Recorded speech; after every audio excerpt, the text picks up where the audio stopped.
Gracias. Por favor, si pueden no alterar el orden de la sala. Gracias. Mucha fuerza. Gracias. Mucha fuerza. Gracias. Gracias. Gracias.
Hello, everybody.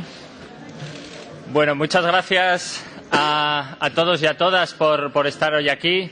Les voy a pedir, por favor, que vayan tomando asiento y no nos demoremos con más interrupciones desafortunadas. Yo, como decía, quería dar las gracias a todos y a todas por estar hoy aquí. Especial mención a los diputados y embajadores y embajadoras ante la Unión Europea que hoy nos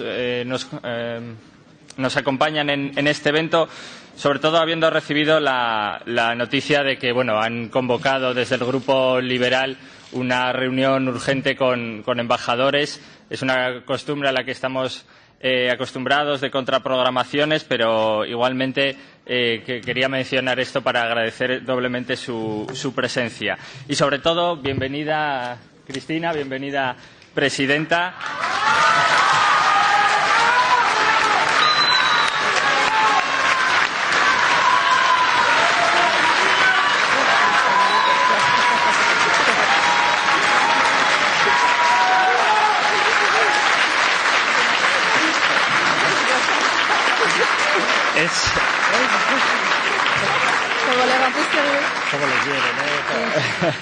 Es para mí un honor presentar este acto y poder contar hoy con usted aquí en el Parlamento Europeo para esta conferencia en la que hablaremos sobre la situación en América Latina.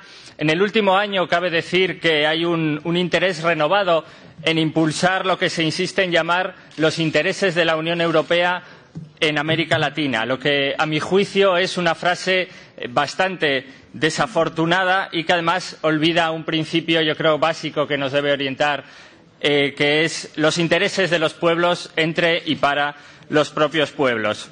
Sin duda debemos prestar atención a los sucesos que hoy en día recorren América Latina nuevamente, el golpe y gobierno ilegítimo de Temer en Brasil, la inestabilidad en Venezuela y la vuelta al neoliberalismo con Macri, que seguro trataremos muy de fondo en este evento.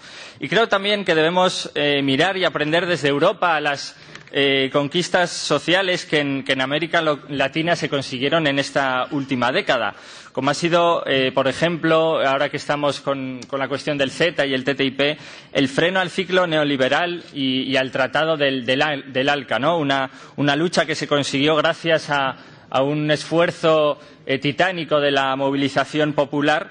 Hay que mencionar también hechos concretos de Argentina, que consiguió frenar a los fondos buitre. Argentina consiguió revertir el extractivismo neocolonial nacionalizando los recursos estratégicos para el país y poniéndolos al servicio del pueblo, que es donde deben estar. Argentina es para muchos y muchas un país hermano con quien desde Europa tenemos muchos lazos y los debemos reforzar.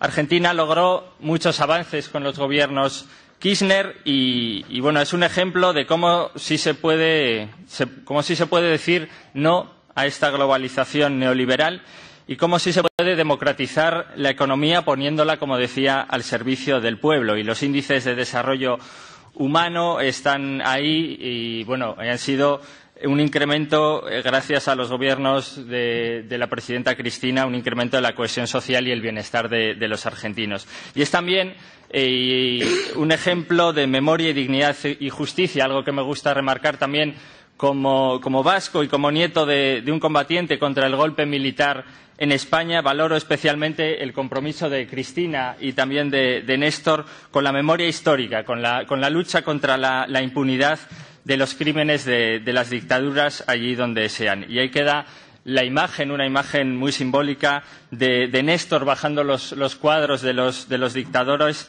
con la orden de proceda. Lamentablemente, esta misma semana, según estamos recibiendo noticias, se ha aprobado la ley 2x1, por la que los encarcelados por crímenes de la dictadura verán reducidas sus penas y saldrán en libertad pese a atentar contra la dignidad de las víctimas. Querida Presidenta, desde aquí miramos con detenimiento la actualidad en América Latina, con la esperanza, yo creo, también de retomar la vía de la defensa de los derechos sociales y de las soberanías de todos los pueblos a lo largo y ancho del mundo, y creo sinceramente y estoy convencido de que vamos a volver. Muchas gracias, Presidenta, y tiene la palabra.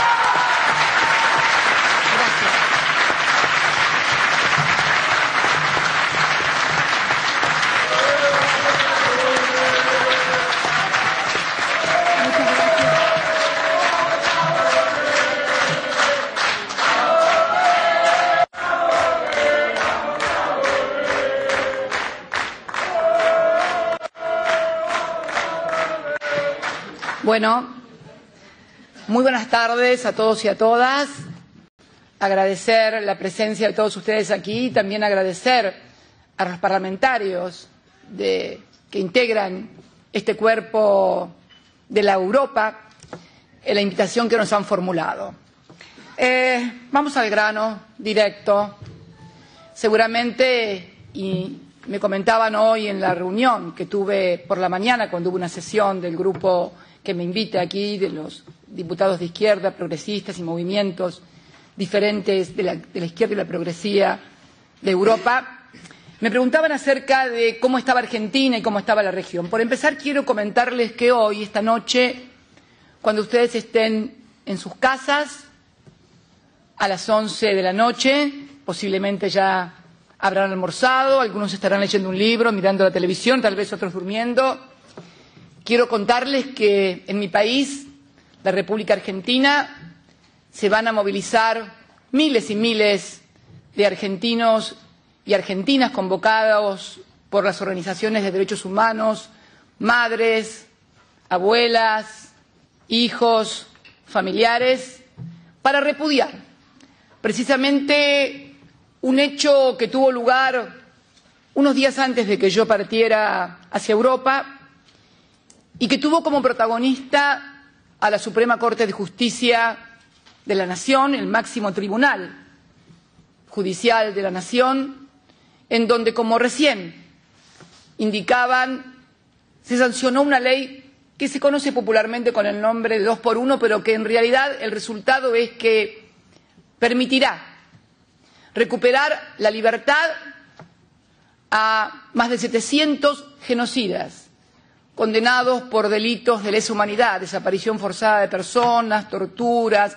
muertes, violaciones, supresión de identidad de chicos. En virtud de esta ley podrán recuperar su voluntad. De hecho, ya algunos de ellos muy emblemáticos, como el capitán Astiz, responsable del secuestro, tortura y desaparición de las monjas francesas, o de la ciudadana sueca Dagmar Hagelin, ya han planteado recuperar su libertad.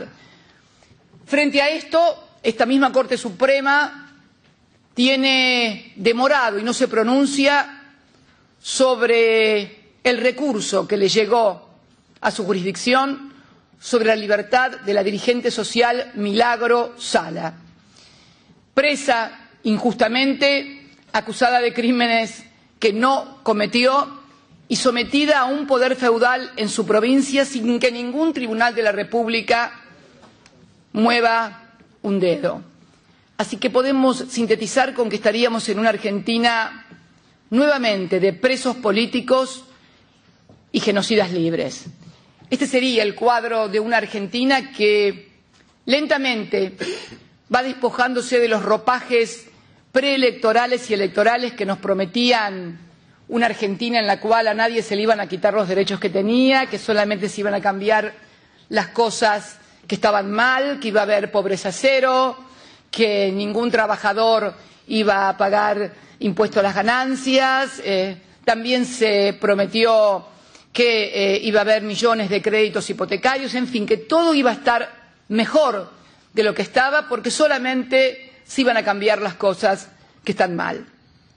A poco de andar, todo esto, es más, se prometió que no iba a haber devaluación, que no iba a haber tarifazos. Cualquiera que pueda entrar en las redes podrá verificar lo que fueron los discursos en los debates presidenciales y ver lo que, a mi modo de ver, constituye más que la instauración del neoliberalismo nuevamente en la Argentina, la más formidable estafa electoral de la que se tenga memoria, que va a requerir, y me parece a mí lo charlábamos durante el almuerzo con algunos eurodiputados, cómo hacemos o cómo hacen los ciudadanos comunes, no solamente en la República Argentina, sino aquí en Europa o en cualquier latitud, para que lo que un dirigente promete en campaña le pueda ser exigido luego por los ciudadanos y ciudadanas que son estafados una y otra vez por derechas o por izquierdas de las cosas que se prometen en campaña. Se me ocurre la necesidad, para no poner en crisis a la democracia, entre otras cosas, de construir nuevas arquitecturas institucionales, aprovechando a través de la extraordinaria difusión de las redes sociales de mecanismos por los cuales los ciudadanos puedan reclamar, exigir el cumplimiento de los programas electorales. Esto es clave para la construcción democrática. Esto es clave además para detener el avance de la derecha, porque el avance de la derecha lo hace sobre la destrucción de la política y la democracia. Preservar a la democracia, preservar los contratos sociales entre los ciudadanos cuando votan y los dirigentes cuando llegan al gobierno no es solamente una cuestión de convicciones o de ética, es una cuestión de continuidad y seguridad democrática. No habrá democracia y las derechas seguirán avanzando en la medida que todo sea igual decir la verdad que mentir. Y es más, luego el neoliberalismo tuerce esto y dice la política y los políticos son todos iguales, para finalmente siempre proponer situaciones extremas por salidas por derecha, que es típico además de toda sociedad en desesperación. Lo charlábamos hoy con los compañeros durante el almuerzo y decíamos por qué una sociedad se inclina por propuestas de extrema, por desesperación muchas veces, por desesperación y también por falta de formación y de información.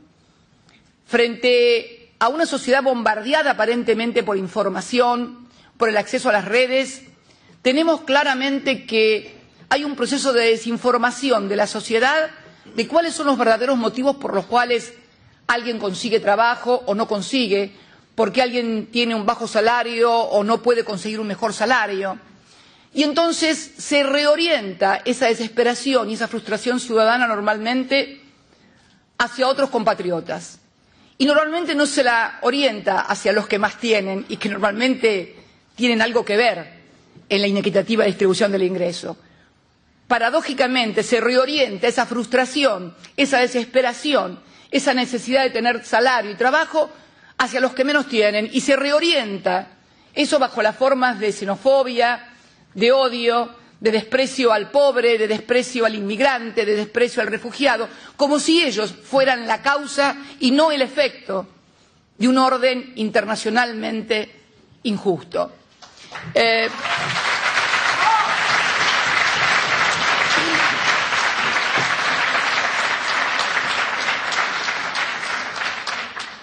En la Argentina, se preguntarán ustedes cómo puede ser que luego de 12 años y medio de un gobierno que cuando llegó y no digo al poder, digo al gobierno, porque tenemos que tener en claro lo que es el poder en un país. Si yo tuviera, y permítanme la digresión, que pensar en el poder en una determinada sociedad, en un determinado Estado, y lo pensara como una totalidad, un 100%, diría que el poder parlamentario, el poder legislativo, que el poder ejecutivo, ambos surgen de las elecciones populares y democráticas y sin proscripciones, y el poder judicial conforman una parte muy pequeña del poder, entendiendo al poder como aquel que adopta una decisión y tiene la fuerza suficiente para que la cumpla el 100% de la sociedad. Y hoy tenemos que ese poder político representado en el Parlamento y en los ejecutivos y ese poder contramayoritario del Poder Judicial representan apenas tal vez un 30% del poder. Los otros poderes, los que no estaban en 1789 cuando la Revolución Francesa imaginó que al ancien régime de la aristocracia, de la monarquía y del clero había que organizar el poder popular, y el poder popular se organizaba entonces en un poder legislativo, con izquierdas y derechas, con un poder ejecutivo, con un sistema judicial separado del legislativo y del ejecutivo, que le garantizaba al ciudadano el ejercicio de sus derechos y de sus garantías. Así fue pensado cuando cayó el ancien régime. Pero desde aquel 1789, con esta arquitectura institucional de ahora, que sigue siendo exactamente la misma, tenemos la misma estructura institucional, poder legislativo, poder ejecutivo y poder judicial, con una rémora monárquica en el poder judicial, vitalicios, actúan como poder contramayoritario. Cuando algún gobierno popular toma decisiones o medidas que pueden afectar intereses, allí habrá prontamente una medida judicial o un juez que restituya al viejo orden aquel que quiere cambiar las cosas y producir cosas diferentes para el conjunto de la ciudadanía. Fíjense ustedes, cuando pensaron esta forma de gobernar, y que es la forma de gobierno en general de todo Occidente, podríamos llamarlo así, no existía la luz eléctrica, no existían los autos. ¿A alguien se le ocurre que podría seguir siendo, por ejemplo, operado de una muela o de amígdalas de la misma forma que se hacía en 1789? Seguramente que no, y dirían que estamos todos locos. Sin embargo, tenemos la misma arquitectura institucional para un mundo que ha cambiado en 180 grados, absolutamente, con nuevos poderes que no están legalizados, ni controlados, ni regulados por ninguna constitución estatal, que son el poder de los organismos multilaterales internacionales, el de las grandes finanzas internacionales, el de las grandes multinacionales, el de los grandes medios de comunicación que hoy formatean el sentido común y el pensamiento de la ciudadanía. Tampoco podíamos pensar, porque esto ni siquiera lo pensábamos durante la dictadura, permitime, estos aparatitos. Yo siempre digo que si hubieran existido estas formas de comunicación, en mi país no podría haber habido 30.000 desaparecidos. Miren desde cuándo estoy hablando. Yo no estoy hablando de 1789, estoy hablando de la dictadura genocida del 24 de marzo de 1976. Sería impensable que sucediera lo que sucedió allí, donde se llevaban gente, secuestraban gentes, o en la ESMA, por ejemplo, en la ESMA, funcionaba en pleno centro de la ciudad de Buenos Aires, sobre la avenida del Libertador. Quiero contarles, y como una digresión, una anécdota. Cuando Danielle Mitterrand, la esposa del presidente francés, ya no era él ya había muerto, visitó la Argentina, yo la acompañé a la ESMA, donde ustedes saben funcionó uno de los campos de concentración más importantes de la República Argentina, ese junto al de Campo de Mayo seguramente y La Perla en Córdoba, los tres más grandes del país. Y me acuerdo que luego de que Danielle Mitterrand recorriera toda la ESMA junto a Adolfo Pérez Esquivel, nuestro premio Nobel, muy amigo de ella también, que la acompañó, cuando salimos al patio, los jardines de la ESMA, miró los edificios. La ESMA está sobre la avenida del Libertador, una avenida muy importante, muy conocida en la República Argentina, y edificios muy altos frente a la avenida y frente, obviamente, a la ESMA, de las cuales se ven los jardines de la ESMA, toda la escuela. Es más, se ve hasta el río, inclusive. Y me acuerdo que Danielle Mitterrand me miró a los ojos y me preguntó, una mirada muy transparente, muy clara, me dijo: Cristina, ¿esos edificios siempre estuvieron ahí? Sí, le dije, siempre estuvieron ahí. Me miró y no me dijo nada, pero su mirada y su comprensión lo decía todo. Por eso digo que una nueva arquitectura institucional es imprescindible para regular, para establecer nuevas reglas de juego entre nuevos actores con mucho más poder que un poder ejecutivo, con mucho más poder que un poder legislativo y con mucha más influencia sobre un sistema judicial cuando los intereses los afectan para tomar decisiones. Es necesario e imprescindible esta regulación, que además no se agota tampoco en una regulación de carácter nacional, estatal, dentro de las fronteras de un mismo Estado. Hay cuestiones que requieren sí o sí una regulación de carácter internacional. Prueba de esto es cuando abordamos el tema de la deuda externa, nosotros, que impulsamos y logramos un tratamiento en principio de una declaración, una resolución de Naciones Unidas, en la cual se establecían 9 principios básicos para regular el tema de la deuda soberana. Hoy numerosos países de esta comunidad europea, Grecia en primer lugar con su 184% del PBI, Portugal, Italia, España, menos aún Francia, pero una parte importante de Europa hoy está sometida a las mismas tensiones que tuvo la Argentina antes de defaultear su deuda soberana en materia de deuda externa. Logramos, mientras estábamos en el Gobierno y teníamos una actividad muy fuerte en el seno de Naciones Unidas, logramos, a través del grupo del G77 más China y otros países, obtener la aprobación de una resolución con 9 principios básicos en materia de reestructuración de deuda soberana. Desgraciadamente, no seguimos en el Gobierno y no pudimos seguir impulsando que esto tuviera lugar en un tratado internacional, similar a cualquier otro tratado internacional en el cual los países signatarios se obligan a cumplimentar determinados principios. Esto es básico porque yo les puedo asegurar que el nivel de endeudamiento de muchos países es realmente insostenible, lo que es peor, es aún impagable. Y en esto quiero recordar y hacer un homenaje muy especial a la memoria de quien en el año 2003 en Naciones Unidas se plantara y dijera que los muertos no pagan las deudas. En nombre de la Argentina, dijo, déjennos crecer, déjennos generar trabajo, crecimiento, actividad económica para poder hacer frente a nuestros compromisos. Y lo que es más importante, no solamente lo pidió, sino que además lo cumplió, porque esto es lo importante de los dirigentes políticos, poder verificar en la práctica concreta que la teoría que desarrollan frente a su sociedad o frente al mundo, en este caso como Naciones Unidas, se pudo cumplir. Y ahí estuvo nuestro Gobierno reestructurando su deuda soberana con una adhesión del 93%, y comenzando a pagar sin tener acceso a los mercados, es decir, sin volver a endeudarse, no pagar deuda con deuda, sino con crecimiento de los argentinos de nuestra economía, pagar deuda, inclusive la que estaba negociándose desde 1957 en adelante con la Comunidad Europea bajo el nombre de Club de París. O sea, no solamente dijimos lo que había que hacer, lo hicimos, es verificable. El generar quitas y reestructuraciones de deuda que permitan a un pueblo, a una economía crecer, hacer frente a la educación, mejoramos y llegamos al 6% del PBI en materia de educación. Destinamos el porcentaje de PBI que se le destinaba al pago de la deuda, lo destinamos a salud y educación. Y redujimos al 2%, que era lo que se destinaba a educación y a salud, al pago de la deuda. Invertimos la ecuación.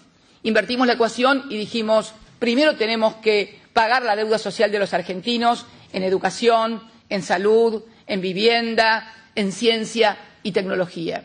Y pudimos hacerlo. Por lo cual, esto que vivió la Argentina, la experiencia argentina, no es alguien que se subió a un estrado a dar un lindo discurso. Es una realidad que vivimos durante 12 años y medio, a punto tal que cuando dejé el Gobierno el 10 de diciembre del 2015, mi país, que cuando asumió Néstor Kirchner debía más de 150% del PBI, tenía 25% de desocupados, 60% de pobres, 50 y pico de indigencia, terminamos el gobierno, como democráticamente correspondía, con una deuda en moneda extranjera en manos de inversores privados que no superaba el 10%. Habíamos recibido con 150 del PBI. Con una desocupación del 5.9, habíamos recibido con 25 puntos. Yo siempre decía, y lo cargaba Kirchner, y le decía, cuando fuiste presidente tenías más desocupados que votos. Él llegó al gobierno con el 22% de los votos. ¿Se acuerdan el balotaje que no se dio y que, por lo tanto, nos intentó deslegitimar? Que esta es la otra cuestión de la legalidad y la legitimidad de un gobierno. Y yo vinculo más la legitimidad de un gobierno a cumplir con la sociedad que la legalidad, porque en definitiva éramos un gobierno legal y había mucha preocupación. Me acuerdo que en aquel momento había visitado la Argentina José Saramago y su mujer, mi amiga Pilar del Río, y en una cena con grupos de intelectuales, de organismos de derechos humanos, de empresarios, me preguntaban cómo vamos a hacer para legitimarnos cuando, con una crisis formidable como la que tenía la Argentina, Néstor había llegado únicamente con el 22% y no iba a haber balotaje que lo legitimara con una mayoría ciudadana. Íbamos a llegar al gobierno, a sentarse en la Casa Rosada con el 22% de los votos en un país en crisis total y absoluta, defaulteada su deuda, desocupación descomunal, piqueteros en las calles, muertos por la represión, producto del hambre, la miseria y la frustración social. Entonces me preguntaban, ¿cómo van a hacer? No van a poder gobernar, porque van a tener legalidad, pero no van a tener legitimidad. Y me acuerdo muy bien, y Pilar se acuerda, el otro día me la encontré nuevamente en Atenas y pudimos almorzar, pudimos cenar juntas. Le digo, Pilar, lo que vamos a hacer es sumarle a la legalidad de haber, no haber podido hacer el balotaje porque el primero renuncia, le vamos a sumar la legitimidad de la acción de gobierno. Ella me miró y no me entendió. Yo creo que la gente empezó a entender un poco cuando Néstor el 25 de mayo les dijo que no pensaba dejar sus convicciones en la puerta de la Casa Rosada. Y de eso se trata. De eso se trata en definitiva. Y los que muchas veces nos miraban cuando hablábamos de cuando criticábamos, porque ustedes saben que he sido opositora interna de mi propio partido cuando estaba en el gobierno durante la década de los 90, nos pensaban que las cosas que decíamos o planteábamos eran cosas que decíamos y planteábamos porque éramos oposición interna, porque era imposible realizarlas, pero de hecho llegamos al gobierno y pudimos realizarlas. Pudimos recuperar, como señalaban antes, instrumentos que se habían perdido en la ola neoliberal privatizadora de los años 90, como fue recuperar la aerolínea de bandera o recuperar el recurso energético a través de yacimientos petrolíferos fiscales. Y no lo hicimos a través de un decreto de necesidad y urgencia. No. El gobierno actual, que dijo venir a defender las instituciones, derogó la ley de medios democráticamente sancionada con mayorías especiales y realmente diversas en el Congreso por un decreto de necesidad y urgencia. ¿Se imaginan si a mí se me hubiera ocurrido hacer a través de un decreto de necesidad y urgencia la expropiación de algún recurso energético o de algún medio de comunicación? ¿Qué títulos me hubieran dedicado los primeros diarios europeos y que le cuento los de mi país? Por supuesto. Seguramente no hubieran sido demasiado generosos. Todas y cada una de las decisiones que tomamos, las más importantes, las que transformaron desde la anulación de las leyes de obediencia debida y punto final, pasando por la recuperación de recursos estratégicos, pasando por la recuperación de la administración de los recursos de los trabajadores para utilizarlos no para fondear a empresas, sino para fondear programas de desarrollo, programas de industrialización. Lo hicimos todo a través de leyes del Parlamento. Nadie puede mirarme a los ojos en la República Argentina, a esta presidenta, y decirle que por un decreto de necesidad y urgencia tomó una decisión que afectó sus intereses. De ninguna manera, ni siquiera los más ricos. Todas las decisiones, todas, inclusive aquella que desencadenó la crisis con las patronales rurales en el 2008 por las retenciones agropecuarias, también se solucionó y se le dio cauce institucional a través de una ley del Parlamento. he tenido el respeto por la democracia como presidenta de la República Argentina, que no ha tenido este gobierno, no por los otros partidos políticos, sino por la ciudadanía en general, la cual, a través de decretos de necesidad y urgencia, modifica permanentemente derechos. Miren, este fallo, inclusive, que hacía mención al principio de la charla, fue aprobado por el voto de 3 miembros de la Corte Suprema por sobre los 5 que la conforman. De esos 3 votos, 2 de ellos fueron de los integrantes de la Corte que se quisieron introducir entre gallos y medianoche a través de un decreto de necesidad y urgencia. Sí, así como se escucha. En un país donde la Constitución exige desde siempre que quienes ingresan a la Suprema Corte de Justicia son propuestos por el Poder Ejecutivo, pero requieren los votos de las 2/3 partes del Parlamento argentino, del Senado argentino, para ser más precisos, se trató de introducirlos a través de un decreto de necesidad y urgencia. Ante el resultado, que iba a ser negativo porque el Senado no los iba a votar, decidieron enviar los pliegos. Pero solamente por eso. Y lo más grave, los 2 que van a decidir sobre la vida, patrimonio y libertad de los argentinos habían aceptado ser designados de esa manera. Por eso no es nada extraño este fallo que ha sucedido. Y el tercer voto fue el de una integrante de la Corte propuesta por nosotros, pero que debía finalizar su mandato por haber cumplido 75 años, de acuerdo a lo que marca la Constitución Nacional, y con un acuerdo con el Gobierno, ahora es evidente, presentó un recurso judicial. El recurso judicial no fue apelado, como era obligación, por el Gobierno, y quedó integrando la Corte. Con esos 3 votos se quiere retrotraer la Argentina a 20 años atrás en materia de derechos humanos, luego de haber tenido un lugar preponderante y ser exhibidos como ejemplo por el prestigio que habíamos logrado en materia de derechos humanos. Ni que hablar de la situación social y económica. Si no leen los diarios, seguramente les debe llegar a través de familiares o de gente que vive en la República Argentina. Una devaluación del 60% cuando se habían comprometido públicamente a no devaluar la moneda. 60% se devaluó la moneda. Devaluación que provocó una formidable transferencia de ingresos que todavía no ha podido ser recuperada por las grandes clases populares. Me están marcando la hora. Me están marcando, no ha podido ser recuperada por las grandes clases populares y por las no tan populares tampoco.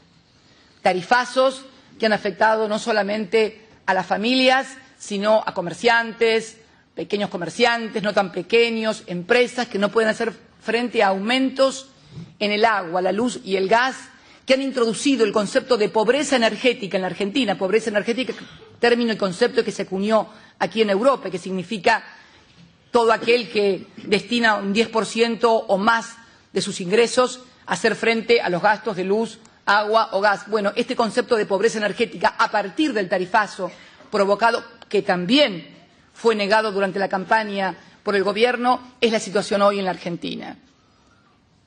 Dan cuenta de que el 50% de la población está reconociendo que no llega a fin de mes.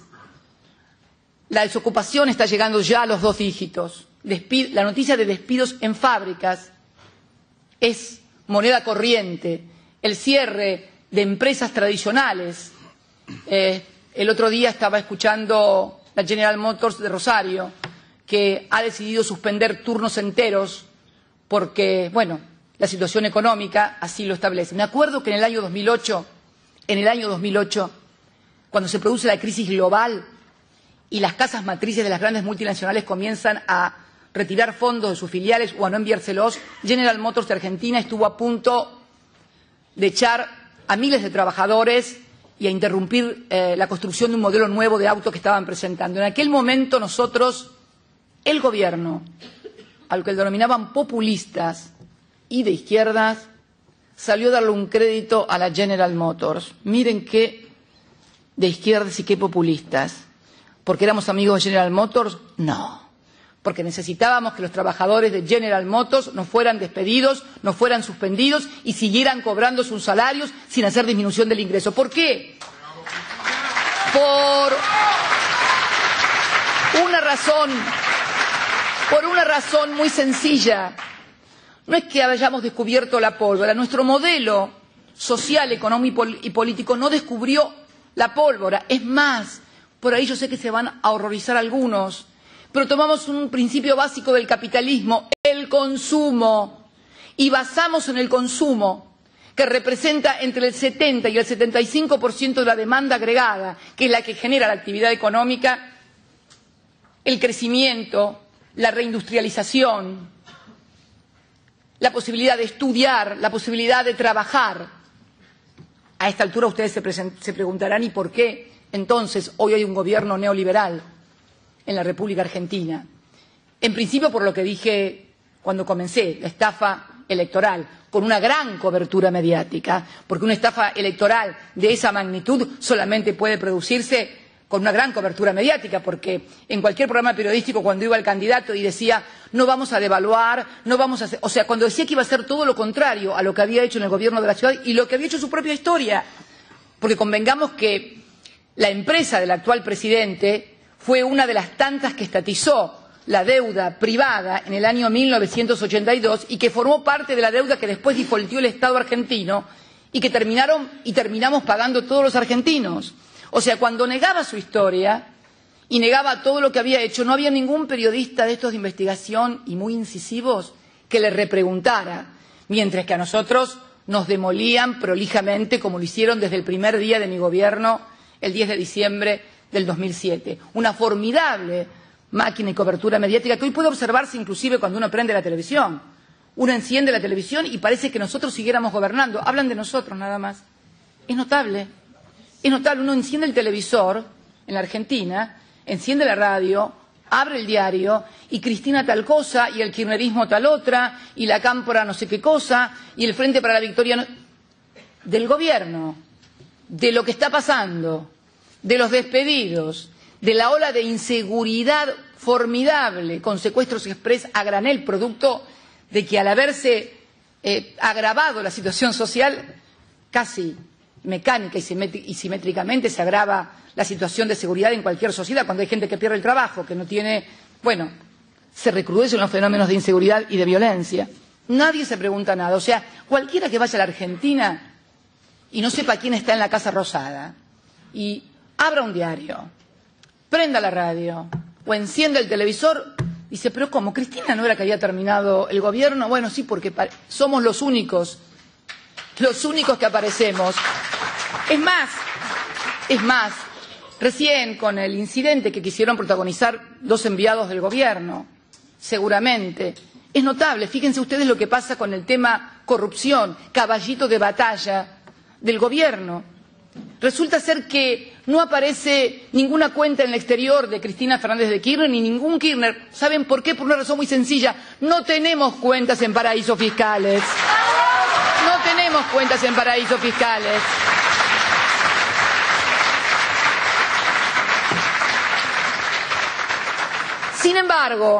Sin embargo, el mundo se vio sacudido por lo que se denominó el escándalo y la divulgación más importante de toda la historia con los Panama Papers, que fue poner blanco sobre negro el movimiento en los paraísos fiscales que involucró desde empresarios, pero fundamentalmente a muchos políticos. Yo me acuerdo en Islandia hubo movilizaciones durante 5 o 7 días y finalmente el primer ministro de Islandia tuvo que renunciar. Tuvo que renunciar un ministro de Industrias a quien conocí cuando recuperamos YPF, el ministro de Industrias Soria, que era el heredero de Aznar, porque apareció también en los Panama Papers. Y así fueron cayendo primeros ministros y ministras y no sé cuántos más, porque aparecían en los Panama Papers. Bueno, quien preside la Argentina y toda la familia, porque no era él, era su papá, él, los hijos, los hermanos y no sé quién más, no sé si los hijos, no recuerdo, pero toda la familia, más funcionarios del gobierno que lo habían acompañado durante 2 gestiones en el Estado municipal de Buenos Aires, actual intendente de Lanús, Grindetti, exfuncionario de sus propias empresas, aparecían todos, pero no con una sociedad, con 10, 20, 30, y una que estaba acá y la otra que estaba allá, y todas se conectaban y una aparecía en Suiza. Bueno, en el único lugar del mundo donde no se movió nadie de su lugar fue en la República Argentina. La verdad que además, con este ejemplo que tenemos hoy en la Corte, da cuenta de cómo está funcionando el sistema judicial argentino, no como administrador de justicia, sino como un instrumento de persecución política a todo el que sea opositor en la República Argentina. ¿Y cómo? Muy simple, amenazando a los que no nos pueden callar porque no me van a hacer callar, así me armen 80 causas.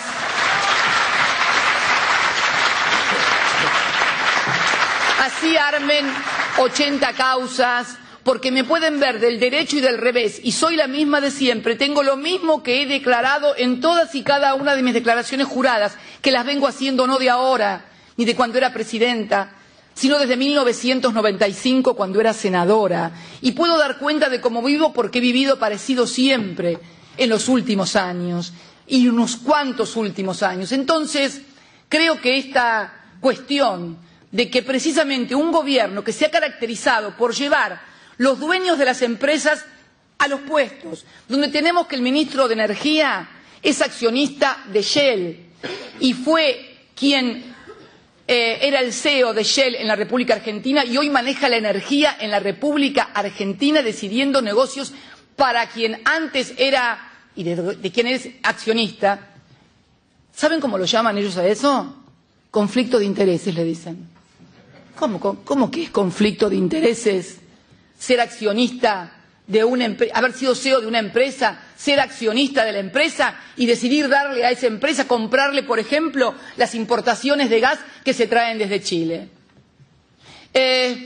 Otros temas, por ejemplo, el vicejefe de gabinete, un señor que tiene complejos farmacéuticos o de comercialización, más que farmacéuticos, de comercialización farmacéutica, donde es de público y notorio que un propio funcionario del gobierno se tuvo que retirar de un importante organismo como es el PAMI, que es el mayor comprador de medicamentos del país. Conflicto de intereses lo llaman. O lo que pasó con Avianca, la línea que ahora apareció a competir con la línea de bandera de Aerolíneas Argentinas y que tiene más que evidente vinculaciones con el actual presidente, lo mismo que su antigua empresa de construcciones. Todo es así. Es paradójico que esta gente pueda señalar o intente señalar con el dedo a alguien, cuando en realidad la propia historia, pero no de ahora, de toda la vida, ha sido la de vinculación con negocios poco claros del Estado y les vuelvo a repetir, la estatización de la deuda que tuvo lugar en el año 82. Podría seguir con este tema, pero quería decirlo porque era necesario aclarar y sobre todo situar cómo están las cosas en la República Argentina y cómo están funcionando los poderes en la República Argentina. Brevemente, porque seguramente va a ser motivo de las preguntas después, y me faltan, ¿cuántos minutos? 5. Acá parece el referee, me saca la tarjeta amarilla. Esta es amarilla, es 5, ya no estamos en roja, estamos con 5 todavía. Y digo, el tema de capitalismo, que ahí me quedé porque no sé con qué me engancho con una cosa, me pongo... el tema de capitalismo del consumo. Ustedes vieron que yo puse capitalismo y neoliberalismo, la crisis democrática y la experiencia de Sudamérica. ¿Qué quiero decir con esto? Y no se enoje nadie con ese tema del capitalismo, que lo estuvimos charlando con los compañeros y las compañeras hoy durante el almuerzo. Yo creo que el neoliberalismo, sinceramente, es una nueva construcción política, no económica, política, que tiene su partida de nacimiento con la caída del muro de Berlín. El estado de bienestar, que fue una expresión muy europea, una construcción muy europea, y que tiene lugar inmediatamente después de la posguerra, del 45, su nacimiento hasta el 89, que es la caída del muro de Berlín. Yo creo que allí el modelo era la socialdemocracia a través del estado de bienestar. ¿Por qué? Porque era necesario parar el peligro del comunismo ruso. Era necesario desterrar al oso comunista que podía venir. Y entonces era necesario que la gente advirtiera que era mucho mejor ser capitalista que comunista. Y si no, miren Goodbye Lenin, esa fantástica película donde en realidad está claro que debían consumir de una manera que la gente no quería. Bueno, resultado, mi percepción es que el muro de Berlín no se cae porque tenían más armas, los occidentales, más poderío, más ciencia, más tecnología. No. El muro se cae porque los del otro lado querían consumir y querían vivir con las mismas cosas que vivían y consumían los de este lado. Y con una mayor libertad también en cuanto a su vida. La vida de los otros también es un magnífico ejemplo de lo que fue la distorsión del control del Estado total sobre la vida de los ciudadanos y las ciudadanas. Entonces, creo que a partir de que cae el muro de Berlín, se comienza a generar en las usinas de pensamiento, en los think tanks, ¿qué hacer ahora? Porque claro, ahora que todos somos capitalistas, todos van a querer consumir. Entonces, ¿qué hay que generar? Así como se les generó la idea a los del otro lado, que era bueno ser capitalista porque, mira, te podías comprar lo que querías, los zapatos, tenías un auto, tenías una casa, podías viajar a donde querías, el Estado no te controlaba. ¿Qué va a pasar ahora cuando todos estos le empiezan a demandar al Estado las cosas que nosotros como Estado cumplíamos como Estado de bienestar con toda la sociedad? Bueno, ahora hay que generar un nuevo pensamiento. ¿Cuál es? Romper los lazos de solidaridad de la sociedad. Que la meritocracia, el que si tenés trabajo es porque te lo ganaste y si no tenés es porque no sos capaz para tenerlo. O sea, la persona responsable de su propio destino y nada más que él. No tiene nada que ver el Estado, no tiene nada que ver sus políticas, no tiene nada que ver las posibilidades, no tiene nada que ver el haber nacido en Nairobi, en una villa miseria, que haber nacido en el 5º piso de la 5ª Avenida de Nueva York. No, eso no tiene nada que ver. Eso son meros circunstancias fácticas. Eso es el esfuerzo, la meritocracia que cada uno puede hacer y lograr para obtener el trabajo, el estudio, el viaje, la profesión, etc. Ahí nace el pensamiento y el desarrollo neoliberal. Es estrictamente político. Y entonces, después hay que convencer que ya, claro, cuando todos quieren consumir, resulta como decía un amigo mío, pero ¿por qué? Si ahora yo quiero ser capitalista no me dejan consumir. Resulta que me convencieron, yo que era comunista, me hice capitalista para consumir y ahora que soy capitalista me dicen que no me toca nada de la torta, que la torta es toda para otros. Acá viene el tema. El tema está, pero esto no es para reírse, porque uno le causa risa, pero te dan ganas de llorar. Porque cuando ves cómo todo esto está además acompañado por un formidable marco mediático de construcción de sentido común, donde la gente termina pensando que la culpa de que no tiene trabajo la tiene el vecino pakistaní que es inmigrante, o el senegalés que vino en una balsa cruzando para España, o los iraquíes que huyeron y que están en el centro de refugiados en Atenas, como me tocó visitar el otro día, termina pensando el pobre que su adversario, el que le quita el trabajo o el mejor salario, no es el que ha concentrado la riqueza y que hoy le sale por todos lados, sino precisamente el inmigrante que viene. Mire de qué convencieron a los trabajadores ingleses. Un país que supo ser el origen de la revolución industrial, un país donde la máquina, el hombre, el obrero industrial, donde Charles Chaplin imaginó su película, hoy es un país donde el 35% de su PBI son servicios financieros o de securitización. Entonces el dinero, a partir de otra transformación importante que hubo, tal vez inadvertida en los años 90 durante el pleno consenso de Washington y que fue transformar a los bancos que eran comerciales y que por lo tanto solamente hacían circular el dinero para la producción de bienes y servicios, al crear los bancos de inversión, el dinero de los bancos que toda la vida se había colocado en préstamos a los ciudadanos o en préstamos a los empresarios que producían o en préstamos a los comerciantes, ya no.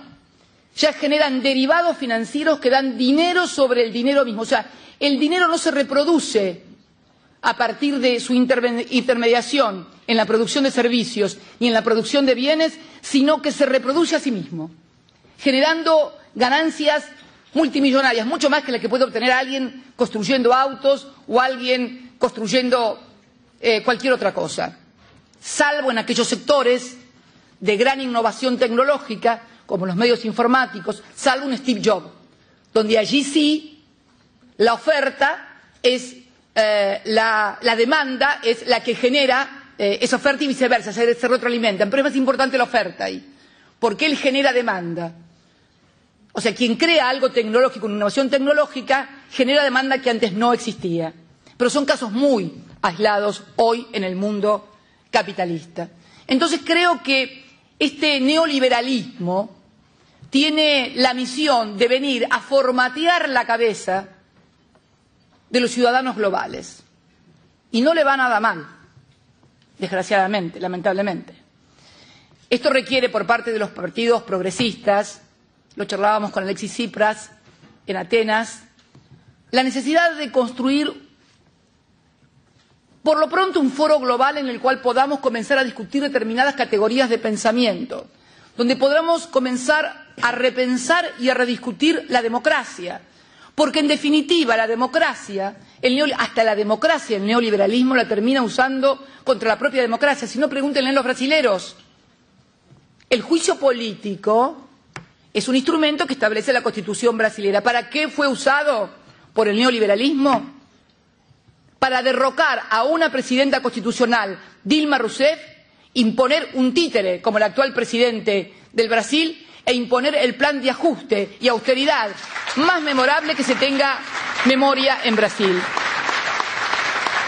Pero entonces, amigos y amigas, es necesario repensar, y quienes tienen la obligación de repensar nuevas categorías de accionar, nuevas estrategias, son precisamente los que queremos que las cosas cambien, que haya más equidad social. No nos tenemos que enojar con los conservadores, con los más enojados que tenemos que estar es con nosotros mismos. ¿Cómo hacemos para repensar esta nueva realidad?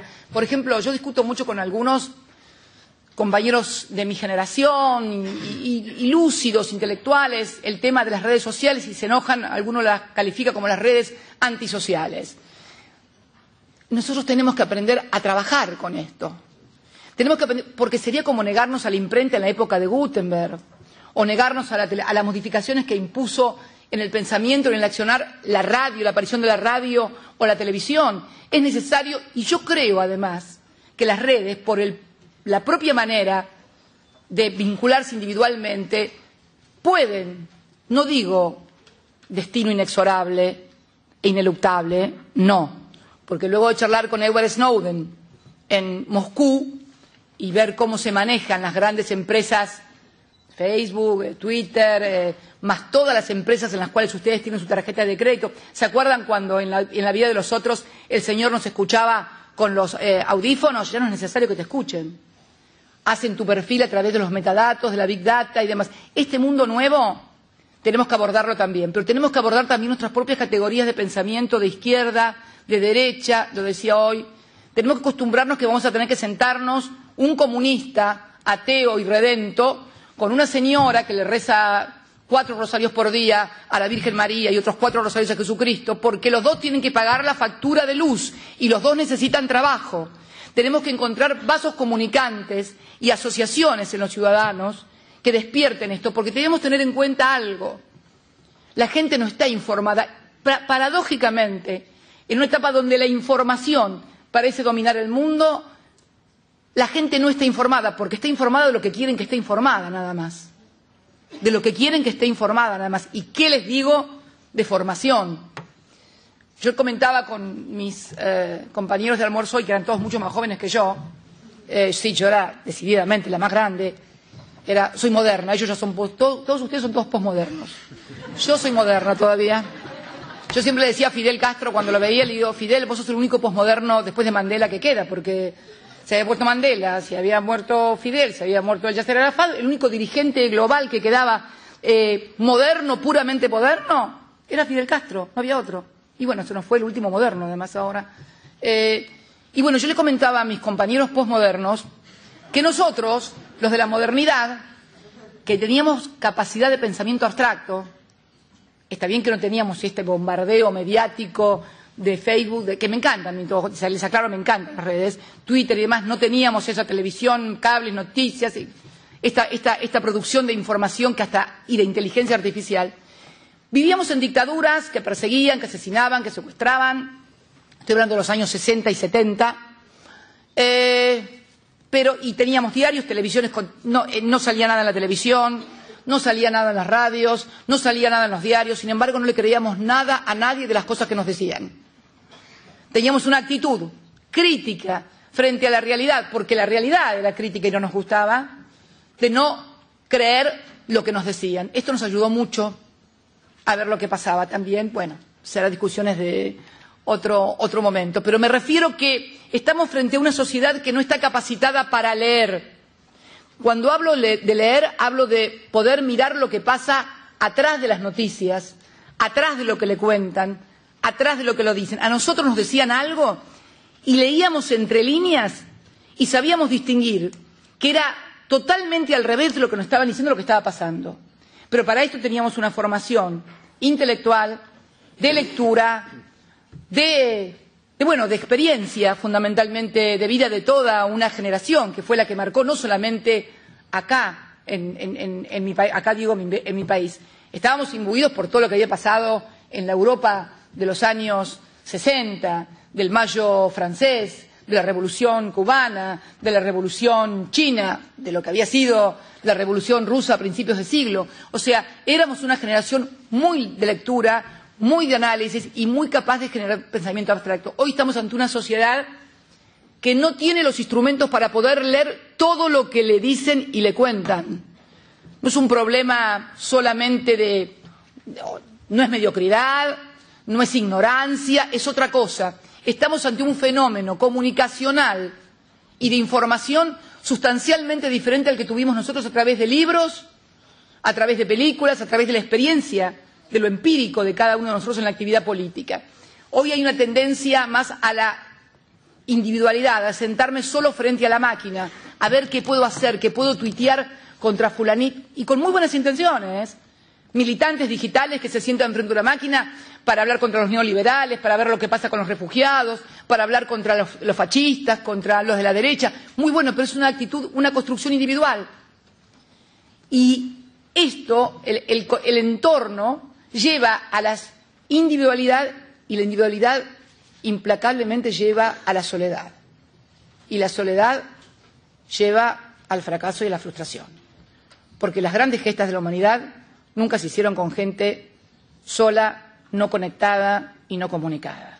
Las grandes gestas de la humanidad tuvieron lugar siempre tuvieron lugar, las grandes gestas de la humanidad siempre tuvieron desde una concepción de lo colectivo. Inclusive, como charlábamos con la gente que nos acompaña hoy de España, el 15M de los indignados, yo les recordaba lo que fue el 11M, cuando la derecha española pierde las elecciones mintiendo, diciendo que el atentado de Atocha había sido la ETA cuando era un atentado terrorista de Al-Qaeda, producto de su adhesión a la guerra de Medio Oriente. Allí hubo fenómenos que las redes sirvieron para despertar el fenómeno colectivo. Pero fíjense, desde las redes, pero siempre a la calle, porque este es el tema. La red y la calle. Me parece que es una articulación que debemos trabajar. Y además en un nuevo concepto, les vuelvo a reiterar, que no se agote en derecha sin izquierda. Recuperar un nuevo concepto, el de pueblo. El de pueblo, en el cual van a encontrar los que rezan, los que no, comerciantes, no comerciantes, desocupados, obreros industriales, intelectuales, científicos. Es más fácil agrupar bajo la categoría de pueblo a todos los que están siendo agredidos y sufren las políticas del neoliberalismo que agruparlos a través de derechas o de izquierdas. Este era un poco lo que yo quería hoy compartir con ustedes brevemente acerca de nuevas discusiones, nuevos debates y nuevas ideas. Porque además, mis queridos amigos y amigas y compañeros y compañeras, ¿les parece lógico que después de todo lo que se ha transformado el mundo, sigamos únicamente con el concepto político de derecha y de izquierda que se acuñó también en 1789? ¿No les huele que tenemos que ir o intentar ir por algún otro lado? Me parece que sí. Y me parece que vale la pena intentarlo, no no me siento ni Rousseau ni Montesquieu, por Dios. No pretendo generar, pero creo que debemos discutir nuevos contratos sociales entre pueblos y dirigentes y utilizar todos los instrumentos, todas las herramientas que hoy están a nuestro alcance. Como ellos, el neoliberalismo utiliza también las herramientas de la democracia y del pueblo para muchas veces lograr captar segmentos de la población que, rompiendo la relación de fuerzas de proyectos nacionales, populares y democráticos, finalmente terminan votando en contra de sus propios intereses. Muchas gracias y, bueno, abierta ahora sí.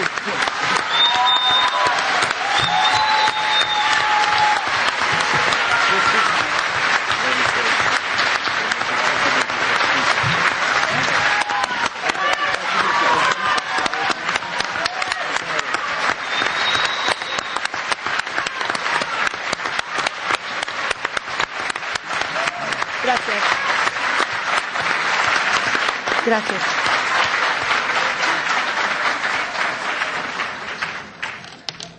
Muchas gracias, presidenta Cristina. Voy a pasar la palabra ahora a los diputados que me acompañan en esta mesa. En primer lugar, al diputado Igor Šoltes. Él es eurodiputado esloveno del Grupo de los Verdes y Alianza Europea Libre. Él fue durante casi 10 años, por lo que tengo entendido, presidente del Tribunal de Cuentas en Eslovenia y es además miembro de la Comisión de IMCO y de Asuntos Exteriores, AFET. Muchas gracias. Thank you for the floor. Sorry for my Leonard Cohen sound, but I caught a cold. Well, thank you for the invitation. Thank you all for coming. Thank you, Madam President, to be here with us. And it's very difficult to have speech after so short speech of Madam President. I like this temperamento Argentinas because it's really like on the Mundial. It's very, very loud and very, very specific because this is not the case every day in European Parliament. Well, I could agree with the several thoughts which have been said before. And I completely agree that neoliberalism is not the ultimate model. It's not the efficient model, specifically not efficient and effective for people. It's more effective for capitalists, it's more effective for 1% of people who concentrated the error of nature and the human resources. And therefore, it's very important, never sold your nature and human resources for money. Because in the next, and also in this century, the most neoliberal appetite will be turned to the water, to the food, for the seats, and for everything where this 1% could create the new world. And therefore we have to fight against this, and therefore we have to find alternative to this neoliberalism. And I could agree that a lot of countries, if in Latin America, have opportunity to prove with sustainable economy, because I'm from the Green Group, with the green economy, renewable energy, and also with the very wisdom and the smart.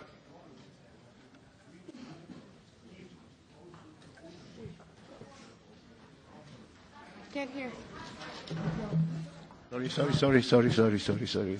This is a technical reason. Maybe because I spoke about the neoliberalism. And also, I have to say that this fight will be not very easy, especially in the time of social and the other media, because nowadays you really don't know what is the truth. When you read the articles, for example, from Venezuela, if you read the article from Argentina, from the other countries, you could never be sure, if you are not live there, that something is true and something is not true. And something, the reporters just create so-called the parallel world. Parallel world with the information and a parallel world with the tax haven and a lot of other things. And in the Latin proverb said, what we said, Jovi not listed Bovi. That means what is allowed for the Jupiter is not allowed for the horse.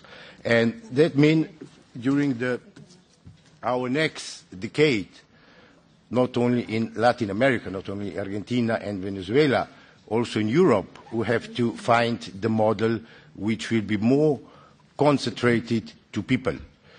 And several times I called also to the European Commission, please do not ignore the requests of people.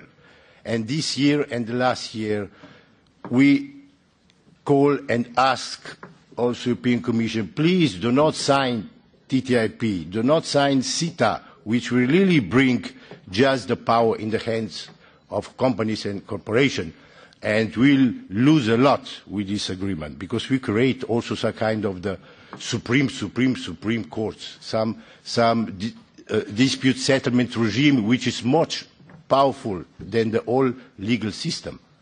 And I really support the effort when we try to turn again to people, when we try to understand that we are here to serve the people and not here just to serve to the appetite of the capitalists. And, but also this path and this way is not only one way, and we also have to be very sensitive of the question of corruption, media freedom, freedom of expression, and to keep again solidarity and cooperation for everyone. And this is the duty of the welfare and very fair state governing. So thank you all for coming. Sorry that I'm so short, but I could not be so long as your president. But anyway, thank you all for coming, and thank you again for the invitation. And good luck, Argentina.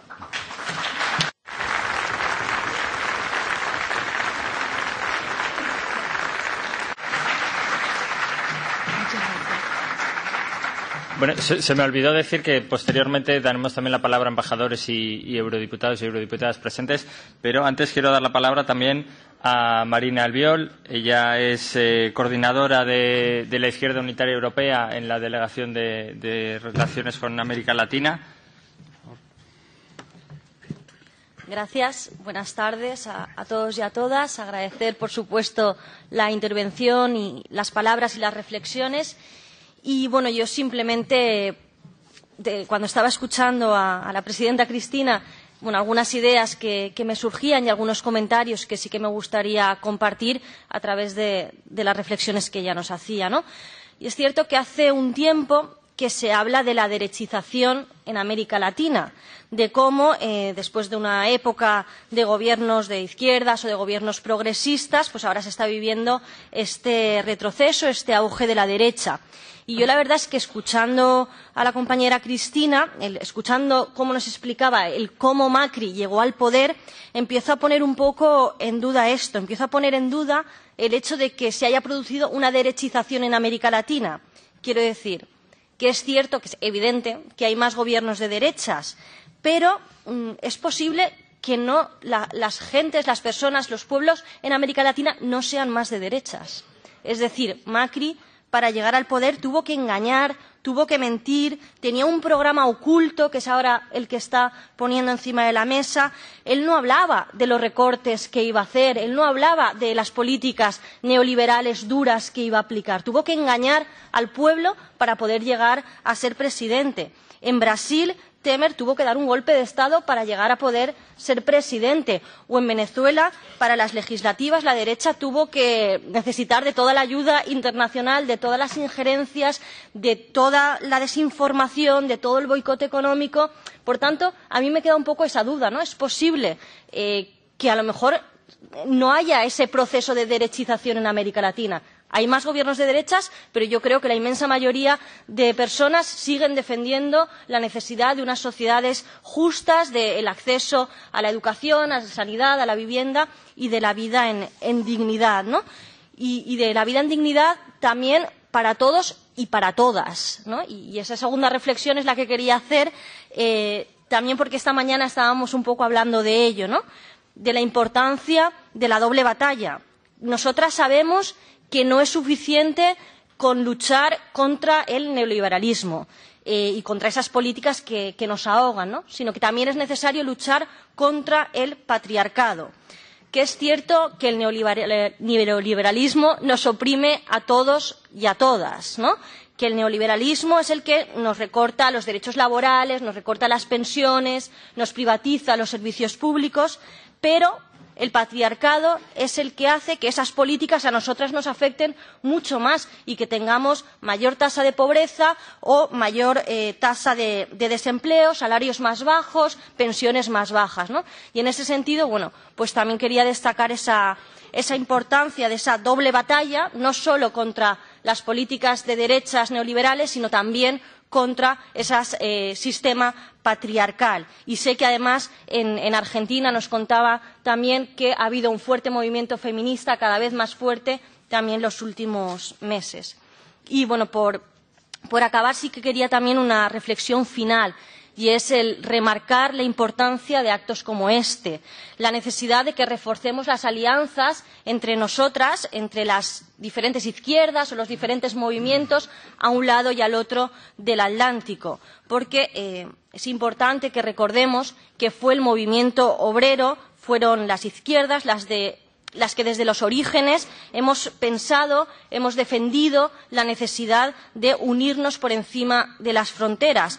El internacionalismo es nuestra seña de identidad, pero ahora resulta que los que están muy bien organizados son ellos, son las élites, que están muy bien organizados a nivel mundial, están organizados en el Banco Mundial, están organizados en el Fondo Monetario Internacional, están organizados en las multinacionales, están organizados también porque tienen esos instrumentos que son los tratados comerciales para explotar a los pueblos y para expoliar los recursos naturales.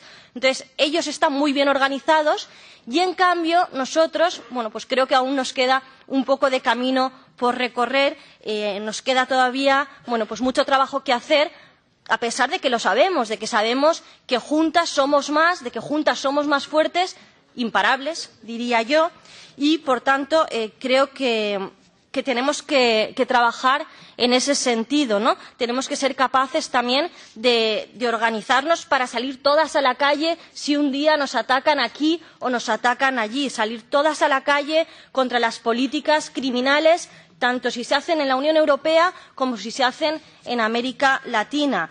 Yo estaba escuchando, y con esto acabo, estaba escuchando a la compañera Cristina cuando hablaba del presidente Macri. Bueno, pues parecía que hablaba del presidente Rajoy, al hablar de cómo tienen empresas privadas,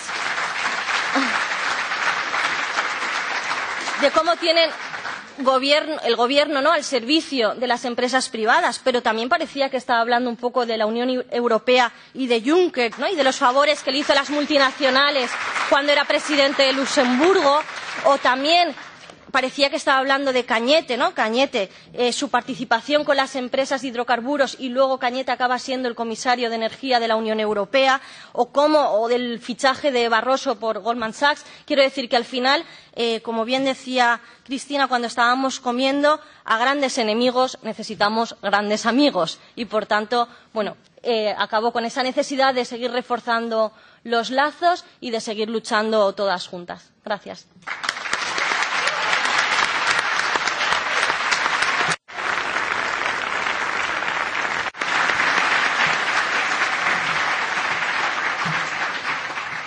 Muchas gracias, Marina. Mientras doy la palabra a los embajadores y embajadoras presentes, sepan los diputados y diputadas aquí presentes que pueden también ir pidiendo palabras si desean intervenir ahora. En primer lugar, es un placer dar la palabra al embajador de Nicaragua, Lautaro Sandino. No le localizo. Bienvenido, muchas gracias. En torno a 5 minutos, si puede. Voy a tratar de ser más breve. Estimada Cristina Kirchner, presidente de Argentina, estimada eurodiputado Marina, Joao, Benito, estimados eurodiputados del GUNL, estimados amigos y amigas, en primer lugar quiero saludar la iniciativa del GUNL de organizar esta actividad para hablar de América Latina. Y particularmente quiero saludarle a Cristina en nombre del presidente comandante Daniel Ortega y de la vicepresidenta compañera Rosario Murillo, quienes le tienen un especial aprecio y así me pidieron que se lo dijera. Lamentablemente hay otras reuniones y los compañeros de Venezuela y de Cuba tuvieron que retirarse por compromisos ineludibles, pero me pidieron que pudiéramos usar lo que yo tenía preparado para decir aquí, para que fuera asumido como el nombre del Grupo ALBA, que es muy importante para nosotros. El pasado 5 de marzo de este año, durante la 14ª Cumbre Extraordinaria del ALBA TCP, en homenaje al comandante Hugo Chávez Frías, el presidente de Nicaragua, comandante Daniel Ortega, caracterizaba estos tiempos como tiempos de crisis para el modelo actual.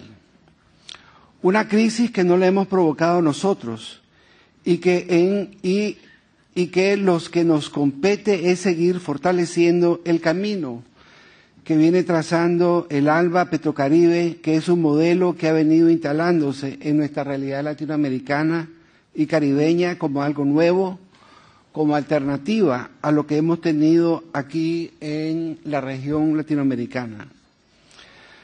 El presidente Daniel explicaba que, y cito, no es que estemos en contra de la globalización, sino qué tipo de globalización debe caminar en el mundo. No es que estemos en contra del comercio, sino qué tipo de comercio debe desarrollarse en el mundo. No es que estemos en contra del mercado, sino qué tipo de mercado debe desarrollarse en el mundo. Un comercio justo, mercado justo y el compromiso social con los pueblos y el compromiso social en los campos de la educación y la salud. Termino la cita. Por estas razones, Nicaragua continuará defendiendo y fortaleciendo la CELAC porque es únicamente a través de la integración y la unidad latinoamericana y caribeña que podremos superar esta crisis que no hemos provocado nosotros. Como señalaba el presidente Daniel, ver un poco más hacia nuestra región para fortalecer el desarrollo, la integración, el intercambio entre nuestras naciones, entre nuestros pueblos, sin aislarlos lógicamente. No se trata ahora de venirnos a aislar de la comunidad internacional, no se trata de aislarnos de los países desarrollados, no se trata de aislarse de los Estados Unidos ni de Europa, simplemente se trata que nos fortalezcamos para poder enfrentar mejor estos momentos de tránsito que está viviendo la humanidad entera. Desde aquí quiero patentizar el compromiso del Gobierno de Reconciliación y Unidad Nacional del presidente comandante Daniel y de la compañera Rosario de continuar nuestro compromiso con el bienestar y el desarrollo de nuestro país, de nuestra alianza con todas las fuerzas de la nación, es decir, el gobierno junto con los trabajadores y empresarios para el desarrollo económico, la salud y la educación de todos los nicaragüenses, así como un mundo libre de armas nucleares, por el cese al bloqueo contra Cuba y la devolución de la base de Guantánamo a sus legítimos dueños, y para que se ponga fin al acoso, a la conspiración en contra de la República Bolivariana de Venezuela. Muchas gracias.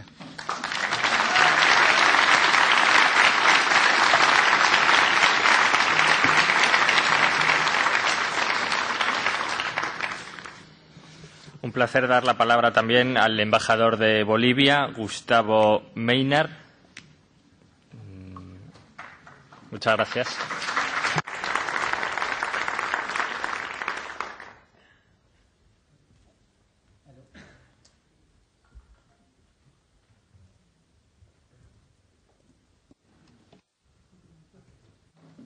Sí, perdón, muchas gracias.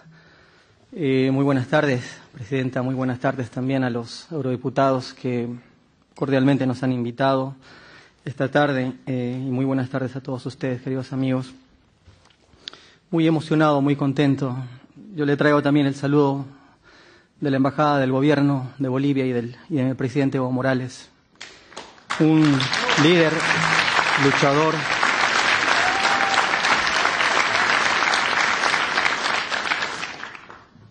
que se encuentra precisamente en este trabajo arduo. Nosotros somos sensibles, estamos conscientes de la realidad de nuestros pueblos y en esta medida luchamos por la dignidad de estos pueblos. En esa medida tenemos patente y es una prioridad nuestra luchar por esos derechos, por los derechos de las mujeres, por los derechos de los pueblos indígenas, por estos grupos vulnerables que a lo largo de varios años han sido atacados y hoy en día son el centro de nuestras políticas. Nosotros entendemos como país que se han ido dando cambios, pero en esa medida y en ese contexto nosotros estamos seguros de que el respeto al derecho internacional debe primar y de que el respeto a la soberanía de los Estados es fundamental y que la solución pacífica de controversias debe ser el medio por el cual todos nosotros debemos dialogar. Le doy la bienvenida aquí a Bruselas, Presidenta. Muy emocionado de poderla escuchar. Muchas gracias.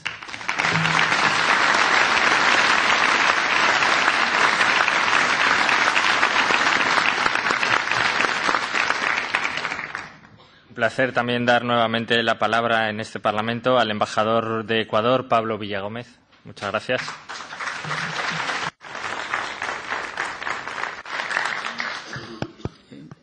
Muchas gracias.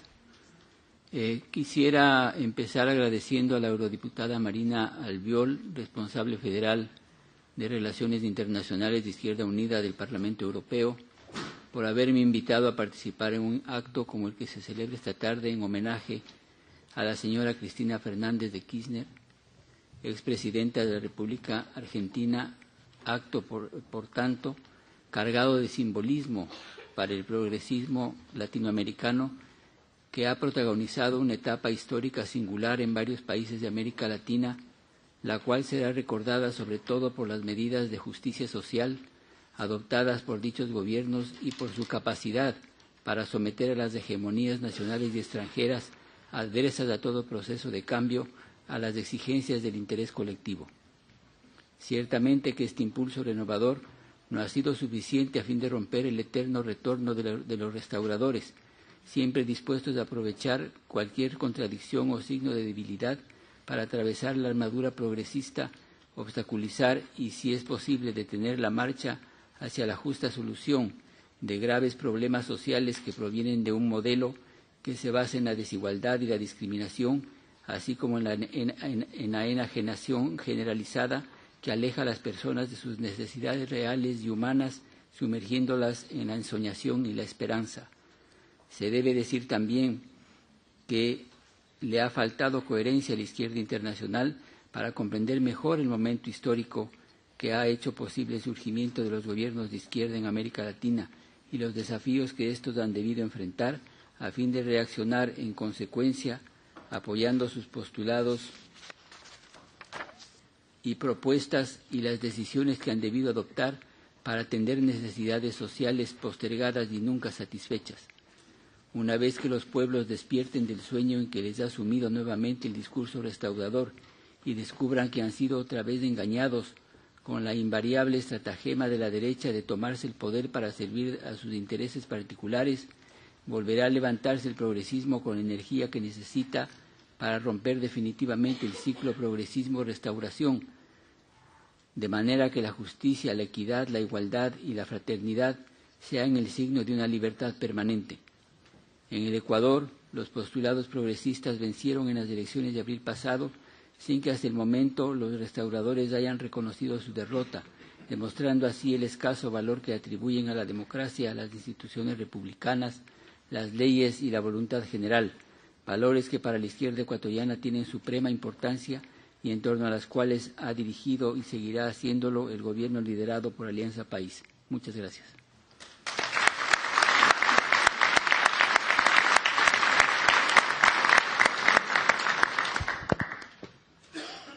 Como diputada del Parlamento, es también un honor dar la palabra a mi compañera Estefanía Torres. Ella es diputada miembro de la Delegación para las Relaciones con América Latina. Muchas gracias. Muchas gracias. Gracias, expresidenta, pero bueno, de corazón. Gracias por estar aquí. Es un honor para mí tremendo tomar la palabra en este momento y dirigirme a usted tan de cerca, porque llevamos muchos años siguiendo su trayectoria, la que respetamos profundamente. Es importantísimo que esté usted aquí hoy haciendo una serie de reflexiones que creo que son cruciales para poder construir esta alternativa global, popular, de contestación a los ataques que está sufriendo el pueblo en todas las latitudes del mundo por culpa de unas corporaciones que no tienen ningún tipo de escrúpulos y por culpa de unos gobiernos que, como usted ha dicho antes, son nada más que títeres de estas corporaciones. Por eso es fundamental que compartamos espacios y reflexiones y debates. Es un honor para mí, como decía antes, tomar la palabra en este instante y me gustaría hacer una reflexión sobre algo que dijo antes que me pareció muy sabio y muy oportuno. Habló de los modernos y de los posmodernos. Yo podría estar dentro de la categoría de los posmodernos porque bueno, soy una persona que nació en 1982 y porque me está tocando hacer una serie de cosas en este momento de la historia, pero me reconozco hija de los modernos, de los grandes luchadores y de las grandes luchadoras del siglo XX que han hecho tantas cosas maravillosas por la humanidad, por la justicia universal, por la dignidad de los pueblos. Y como me reconozco hija de esas grandes modernas y modernos del pasado siglo, no dejaré nunca de repetir verdad, justicia, reparación y memoria en España, en Argentina y en cualquier pueblo del mundo.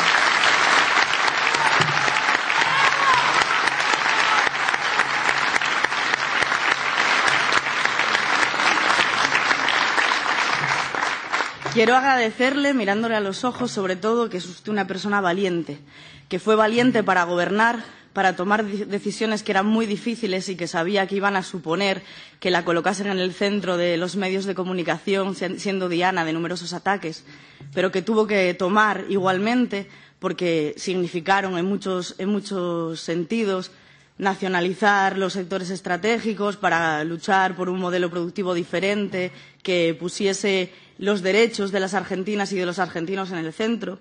Yo tengo un profundo amor por Argentina porque me unen a Argentina, bueno, pues compañeras de lucha y de vida y en la política y en la vida cotidiana. Tengo un amor profundo por esa tierra y por eso le agradezco que haya sido valiente precisamente para defender los derechos de mi gente en Argentina y eso no se puede olvidar y eso hay que recordarlo siempre.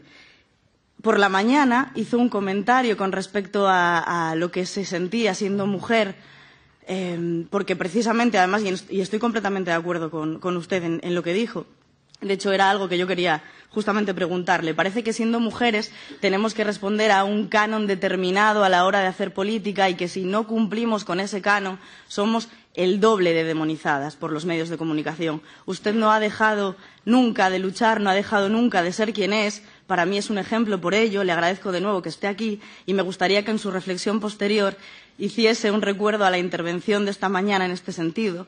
De verdad, le agradezco nuevamente sus palabras, su presencia. Es un honor absoluto para mí y muchísimas gracias.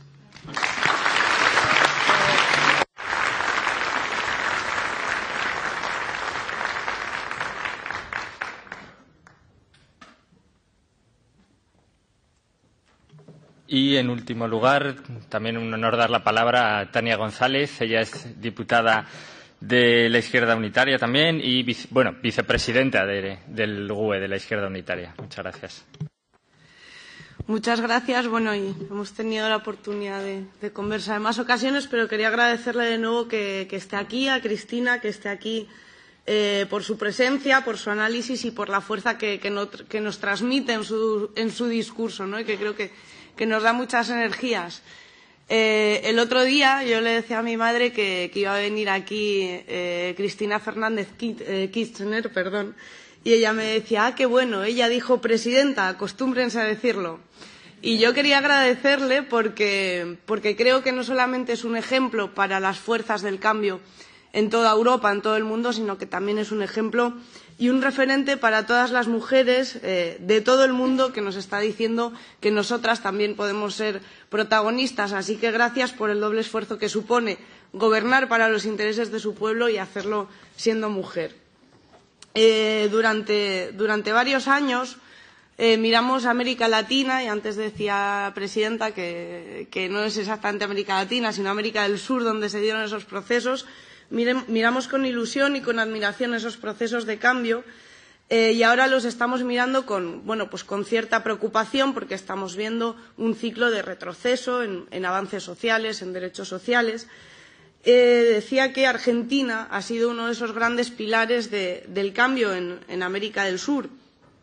Y de todas las lecciones que podemos aprender, yo me quedaría con dos. Una es algo que ha mencionado antes, que es que un proyecto progresista de cambio democrático debe mirar a todo su pueblo y debe referirse a todo su pueblo, y debe ser capaz de convencer al menos a una parte mayoritaria de su pueblo, ¿no? Ser capaces de romper con este eje de izquierda a derecha a la hora de explicar la realidad, porque algo que nosotros decimos a veces es que las constituciones no empiezan diciendo nosotros la izquierda, empieza diciendo nosotros el pueblo.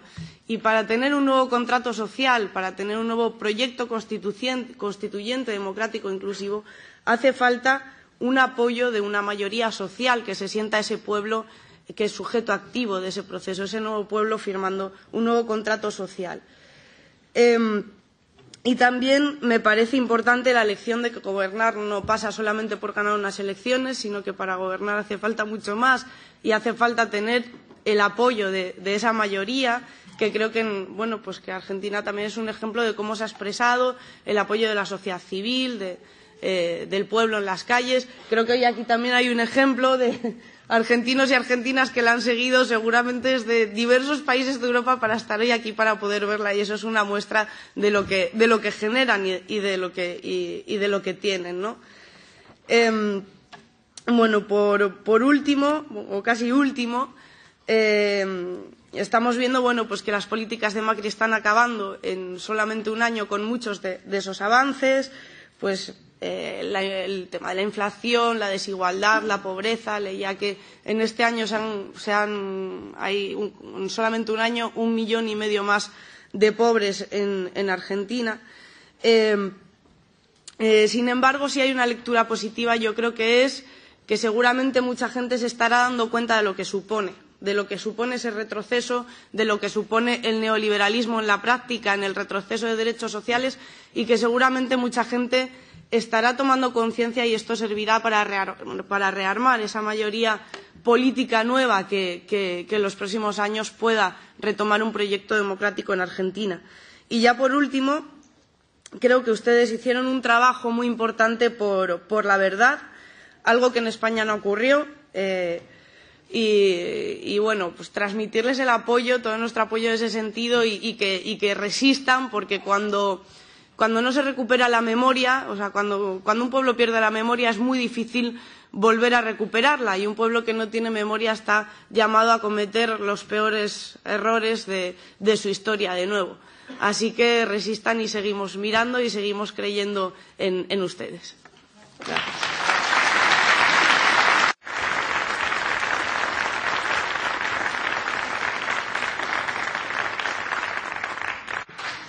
Bueno, quiero, para finalizar, referirme muy brevemente a las distintas intervenciones. Voy a tratar de condensar.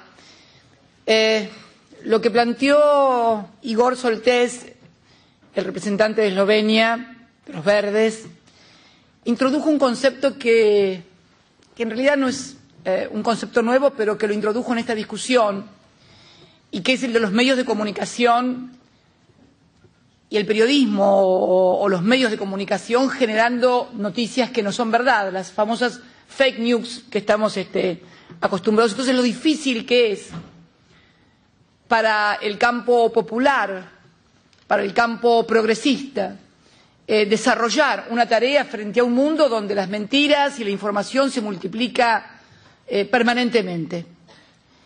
Y se me ocurre acuñar que también porque, estos medios de comunicación o estas noticias falsas a través de las redes van generando paraísos mediáticos e infiernos mediáticos. Se me ocurrió recién cuando él comentaba esta generación de las mentiras, y lo que decía Marina, que claro, cuando luego me escucharon a mí hablar de todo lo que se había prometido en la campaña, en que se hizo el diferente, que realmente, tiene esperanza porque entonces no es que se ha derechizado la sociedad, sino que le han mentido a la sociedad sobre las cosas que iban a hacer, convenciéndola de cosas que luego no fueron. Y se me ocurre que hoy, frente a esto que está sucediendo en el mundo, están construyendo también desde los medios de comunicación los paraísos mediáticos y los infiernos mediáticos también. Paraíso mediático sería, o no se entera nadie de lo que está pasando en la República Argentina, salvo un escándalo como el de Panama Papers, pero que es tapado. Tenemos un desarrollo de la propaganda y de la difusión que se hizo en cada país, no tiene absolutamente nada que ver con lo que se hizo en la Argentina, donde se tapó literalmente lo que era el mayor escándalo que podía registrarse. O también construyen crisis o dramas a partir de medios de comunicación y de lo que sucede en determinados espacios, lugares o países, donde parece que el mundo se viene abajo porque estaría todo el mundo enfrentado con todo el mundo. Y se van construyendo entonces o paraísos mediáticos en donde todo anda bien y todo el mundo es feliz y sabemos que no es así, o infiernos mediáticos donde suceden las cosas más espantosas y atroces cuando también sabemos que esto no es así. Esto de desarmar, hay que desarmar los paraísos fiscales, pero también hay que desarmar los paraísos mediáticos y de construir también los infiernos mediáticos para recuperar una información y una formación de la ciudadanía que nos permita abordar los problemas y que no nos convenzan de que todo está perdido, además, y que hay una derechización de la sociedad. A ver, olvidemos lo de derecha y de izquierda, pensemos, ¿la gente quiere comer menos? No. ¿La gente quiere vivir en la calle? No. ¿La gente no quiere tener trabajo? No. ¿La gente quiere que en el trabajo le paguen poco y se muera de hambre? No. ¿No quieren tener educación para sus hijos? ¿No quieren tener salud? ¿No quieren tener ciencia? ¿No quieren tener posibilidades de internar a sus hijos si se enferman en una buena clínica, en un buen hospital? No. Bueno, entonces, mientras el mundo no quiera estas cosas, la derecha no puede estar triunfando en el mundo. ¿Qué es lo que está pasando entonces? Porque si ustedes me dijeran que de repente, bueno, no, la gente está conforme con no tener trabajo, con que le paguen poco, con que los hijos no estudien, con que maten a una mujer cada 30 horas, por el solo hecho de ser mujer, estaríamos, sí, hablando de una derechización de la sociedad. Pero no, la sociedad no se ha derechizado en sus deseos y en sus necesidades. La han derechizado sentada frente a una pantalla de televisión. Debemos lograr que dejen de ser televidentes para que vuelvan a ser ciudadanos y ciudadanas. Esto es una tarea fundamental. Debemos volver a construir, en definitiva, ciudadanía. Me parece a mí que es difícil y, claro, no debe haber sido nada fácil a los modernos, como dice Estefanía, del siglo XX. Le habrá sido fácil a Fidel y a Raúl vivir en la selva picando los mosquitos y que lloviera y que los metían presos y que los torturaban o los mataban. No, a Mao tampoco le debe haber sido nada fácil iniciar la larga marcha para terminar con una China feudal. No, claro que no. Me parece que a los franceses que finalmente se cansaron de comer pan duro, de no comer pan, tampoco les debe haber sido fácil ir hasta Versalles. Deben haber caído muchos antes en el camino. Por supuesto que no es fácil. A ver, si los grandes cambios y las grandes transformaciones fueran tan fácil, otro sería el mundo. Lo que no podemos renunciar nunca es imaginar, crear y construir y llevar adelante efectivamente nuevas estrategias, nuevos pensamientos, nuevas ideas y nuevas construcciones políticas. Por eso se me ocurría que esto que había mencionado Igor Soltés, de la construcción de la mentira permanente, de un periodismo o de determinados sectores, más que periodismo, no podemos hablar de periodismo, tenemos que hablar de grandes empresas de comunicación, porque sería una falta de respeto decir periodista, porque, a ver, en mi país el Día del Periodista se festeja o se recuerda con la fundación de la Gaceta Comercial que hizo uno de los próceres de la Revolución de Mayo, Mariano Moreno. Mariano Moreno era un revolucionario, era un militante político, era un periodista, era abogado, como lo era Belgrano, o sea que en realidad no utilicemos la palabra periodismo para lo que apenas es una estrategia de difusión de las grandes corporaciones mediáticas en el mundo al servicio del neoliberalismo. Llamemos a las cosas por su nombre, porque si no se sienten atacados todos los que son periodistas o por ahí tienen esa noble tarea y que no se prestan, que los hay, por cierto, a este tipo de cosas. La otra cosa que se me ocurre es el tema de lo que planteaba Marina y de la derechización de la sociedad y la oportunidad. Y se me ocurre que Ecuador es un muy buen ejemplo. En América Latina, por ejemplo, ahora fue elecciones Alianza País, que llevó adelante un proceso de inclusión social, la revolución ciudadana, encabezada por el compañero Rafael Correa, y que pudo finalmente cristalizar en una elección en que el compañero Lenín Moreno resultó electo presidente de los ecuatorianos. Y no me va a dejar mentir el señor embajador ni sus colaboradores, el rol fundamental que tuvo lo que está pasando en Argentina y lo que está pasando en Brasil para lograr que precisamente toda esa maquinaria infernal del neoliberalismo que se desplegaba con los mismos discursos cuando estuve en Ecuador con motivo de la invitación que me realizara Alianza País cuando fue la presentación de la fórmula, ya por diciembre creo que fue, si mal no recuerdo, podía ver que decían exactamente lo mismo, la oposición y esas marchas que salían a la calle decían devuélvannos Argentina, decían devuélvannos Ecuador, eran exactamente como cassette, como campañas hechas enlatadas, como campañas enlatadas, y uno podía ver, cuando hicieron las manifestaciones contra Dilma en Brasil, que contra Dilma tenían la misma furia sexista y antifemenina que tenían conmigo como presidenta, porque también Dilma fue tributaria de su condición de mujer. Pero era exactamente lo mismo. Es más, llegamos a ver los mismos personajes literalmente, llegamos a ver a una persona que participaba activamente en lo que eran los cacerolazos en la Argentina, con las movilizaciones que se hacían contra Dilma, la misma persona, cambiaba la camiseta nada más en mi país y en la República Federativa del Brasil. Con lo cual, está muy claro que estamos frente, no ante fenómenos de ciudadanos indignados, sino fenómenos que se producen fenómenos que se producen a partir de la comunicación y la provocación de planes perfectamente diseñados y ejecutados desde redes sociales y desde medios de comunicación. ¿Alguien ve Homeland? ¿Alguien ve Homeland? Bueno, discúlpenme, pero yo soy muy cinéfila, pero ayuda a comprender mucho. Una imagen ayuda más que 28 millones de discursos. ¿Vieron la temporada sexta de Homeland? Cuando llega una presidenta mujer a los Estados Unidos. ¿Vieron cuando van a una casa, a lo que ellos llaman una caja negra, que es un lugar donde están los trolls, los famosos que trabajan en las redes propalando bueno, claro, noticias falsas y demás? Bueno, es eso. Es un lugar, yo les recomiendo, son los últimos 3 o 4 capítulos de Homeland para ver cómo se desarrolla la noticia falsa y cómo transforman al hijo de la ciudadana que salió electa presidenta de los Estados Unidos, que es un héroe de guerra en Irak, adulteran el video y lo transforman en un cobarde que abandonó a sus compañeros y la ponen a la presidenta de los Estados Unidos en un lugar horrible.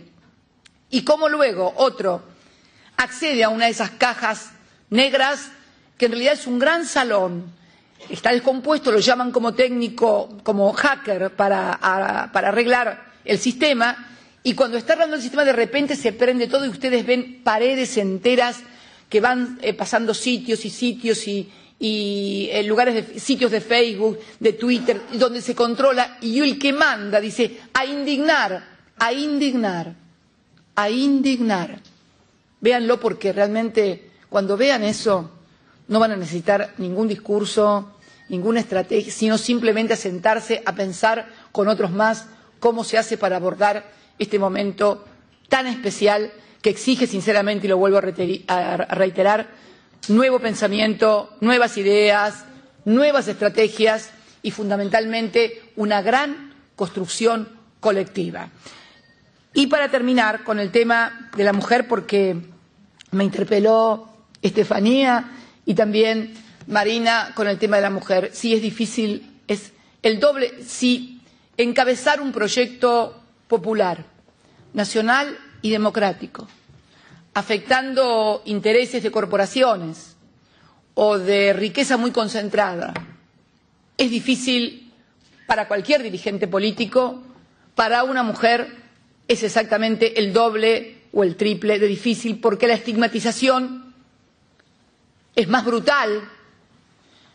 No se dirige a lo político, se dirige normalmente a lo personal,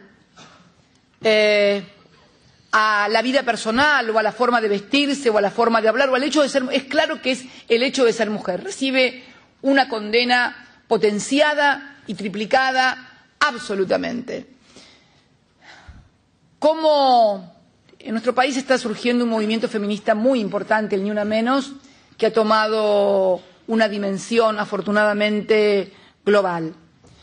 Y creo que esto puede servir para mucho, porque como bien decía Marina, si bien el neoliberalismo ataca a toda la sociedad, hombres y mujeres, en las mujeres se hace sentir aún más, en la paga, en los derechos y en el tratamiento. Y no es únicamente, porque ustedes imagínense, si una mujer que es presidenta, se supone ocupa el cargo jerárquico más importante de las instituciones de un país, desde medios de comunicación, se la insulta con las palabras más agraviantes y soeces, con imágenes que tienen que ver hasta con su propia sexualidad, inventando cosas que no existen, porque en definitiva dibujaban, obviamente que dibujaban, porque no podían hacer otra cosa que dibujar, dibujaban mentiras y agravios permanentes sobre una mujer que era presidenta.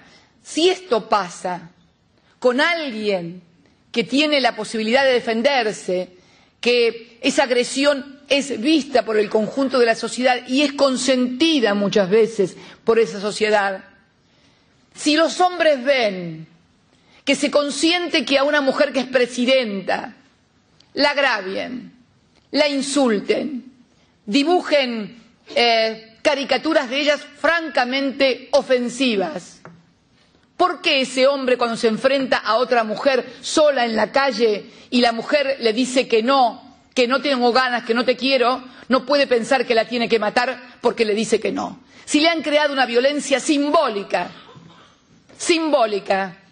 y verbal, brutal, contra quien ocupa la primera magistratura. Si además esto lo bajamos a épocas de problemas económicos, donde los hombres pierden el trabajo, donde tal vez le rebajaron el sueldo, donde a lo mejor una mujer compite con él en cualquier otra cosa, de eso a la violencia de género hay un solo paso. Y por eso en la República Argentina hemos tenido una mujer muerta cada 30 horas, porque primero hubo una violencia simbólica que consideró que a una mujer se le puede hacer y decir cualquier cosa. ¿Cómo no lo van a pensar? Si lo hicieron con una presidenta, ¿cómo no lo voy a hacer con una que anda por la calle con minifalda provocando a los hombres? Esto es lo que vive hoy la mujer también en mi país. Es una continuación clara y concreta de lo que fue la primera agresión a la mujer. La viví yo. Es más, me llegaron a colgar, como a Dilma, también en dibujos, sí, con una horca, colgada. Entonces, si ven a la presidenta colgada con una horca, ¿por qué ese hombre no va a imaginar que a la mujer que por allí le dijo algo, o cuando le dijo una grosería a él por la calle le contestó mal, o salía del boliche de bailar a las 5 de la mañana con una minifalda, y esta debe ser cualquier cosa, tengo derecho a hacer cualquier cosa con ella? Esto es lo que pasa. No es otra la explicación.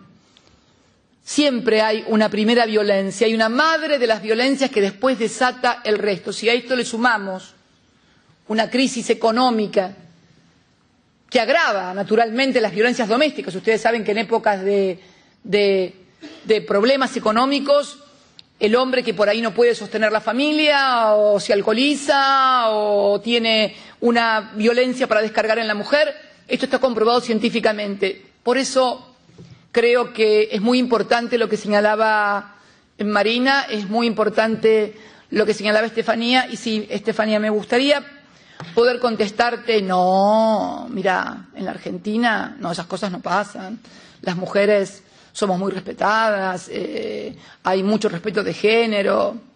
¿Saben cómo me caricaturizó un conocido caricaturista de un medio hegemónico con premios internacionales con la boca cerrada, con curitas y con un ojo en tinta. Así fue caricaturizada la presidenta de los argentinos. Con un ojo en compota, alguien me había pegado. ¿Quién me había pegado? Un hombre. Y con la boca, con dos curitas, con dos adhesivos. Cállate la boca, no puedes hablar. ¿Les molesta que hablemos? Mucho les molesta que hablemos. Pues les molesta mucho que hablemos, les molesta mucho que hable, y a todos ellos que tanto les molesta les tengo una mala noticia. Voy a seguir hablando y vamos a seguir hablando. Gracias.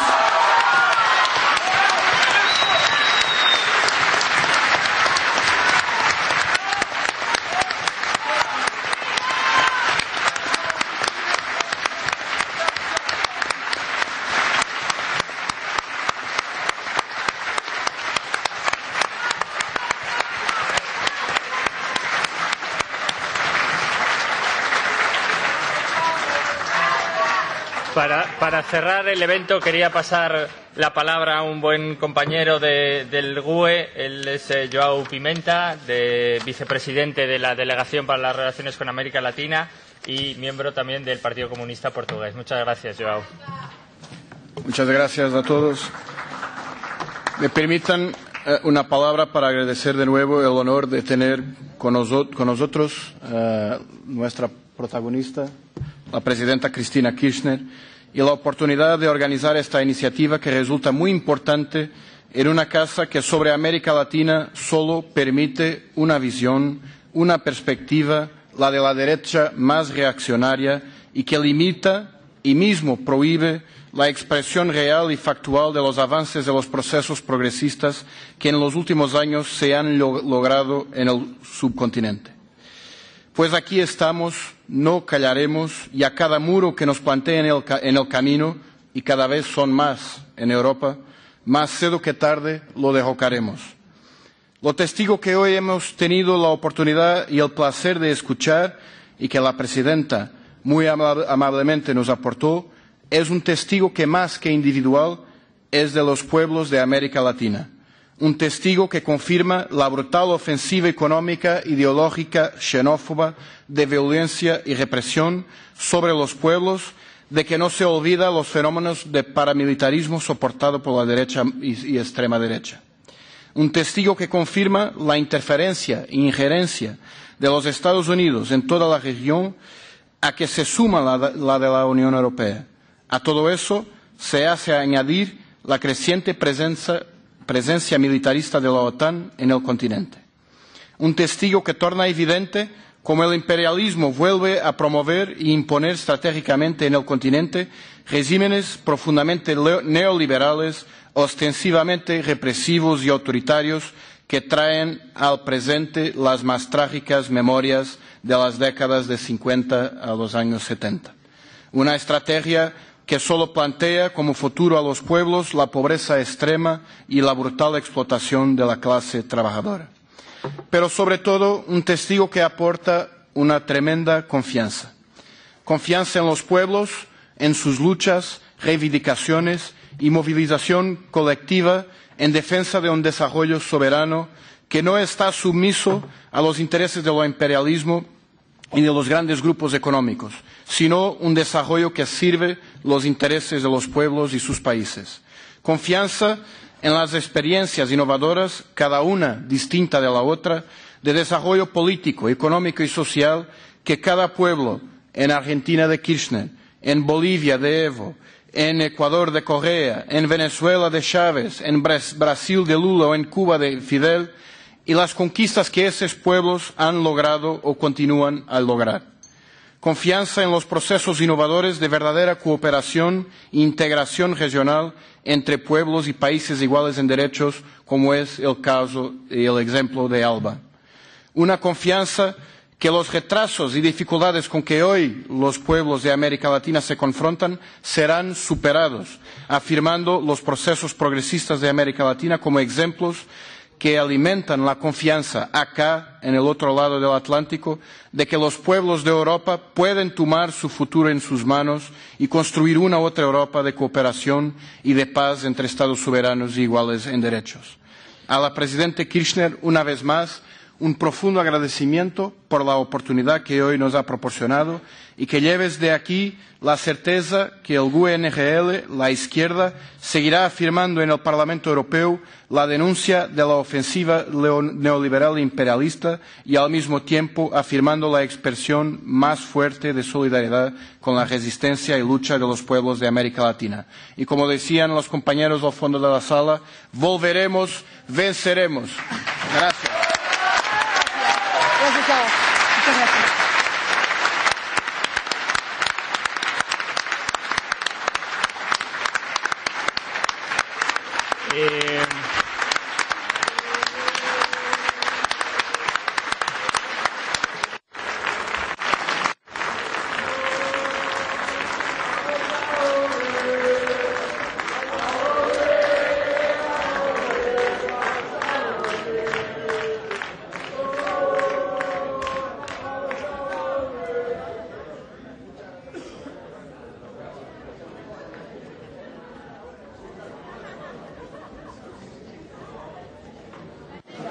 Por favor, si pueden permanecer en la sala brevemente para, por motivos de seguridad, no apelotonarnos todos en la salida, se lo agradecemos.